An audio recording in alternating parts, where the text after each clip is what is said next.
Meaning of madras. Madras. Madras. Madras.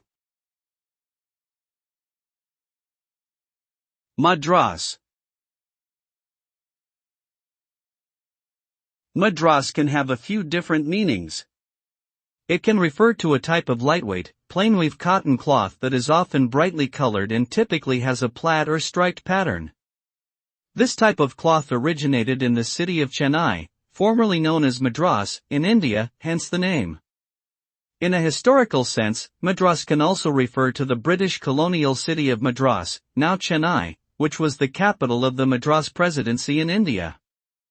Finally, Madras is also the name of a city in the state of Oregon in the United States.